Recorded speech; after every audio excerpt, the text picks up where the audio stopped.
আচ্ছা, একটা কথা বলি। বলো। আমার যদি বিয়ে হয়ে যায় তাহলে তুমি কি করবা? ভুলে যাব।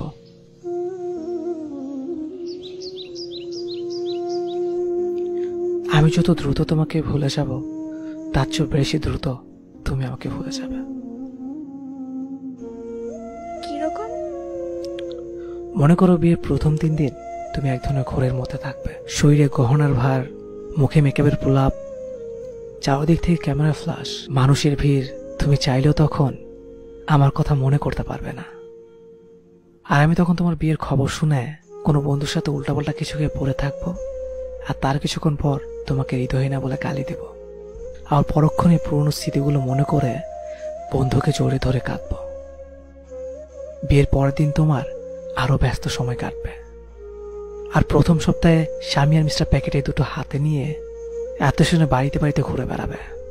আমার কথা তোমার হঠাৎ হঠাৎ মনে হবে। এই যেমন ধরো স্বামীর হাত ধরার সময়, একসাথে গাড়িতে চড়ার সময়। আর আমি তখন ছন্ন ছাড়া হয়ে ঘুরে বেড়াবো আর বন্ধুর সাথে বলবো, বুঝলি ভাই, জীবনে প্রেম ভালোবাসে বলে কিছুই নেই, সব মিথ্যে।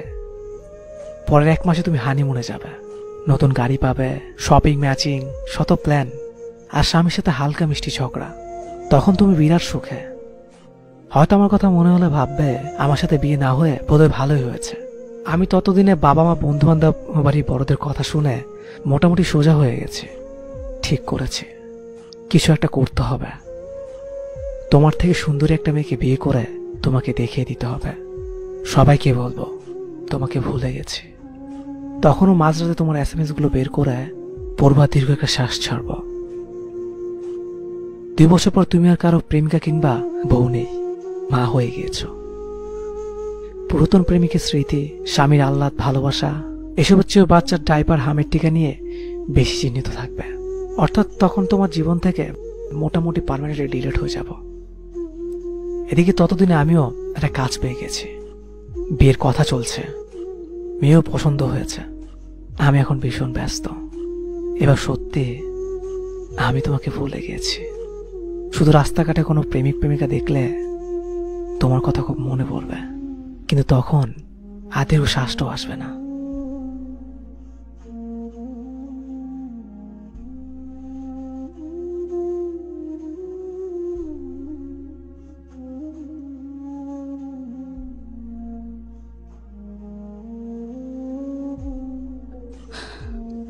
তাহলে কি এখানেই সব শেষ? না, কোন এক মন খাবের রাতে তোমার স্বামী নাক ডেকে ঘুমাবে, আর আমার বউ ব্যস্ত থাকবে নিজের ঘুমের রাজ্যে।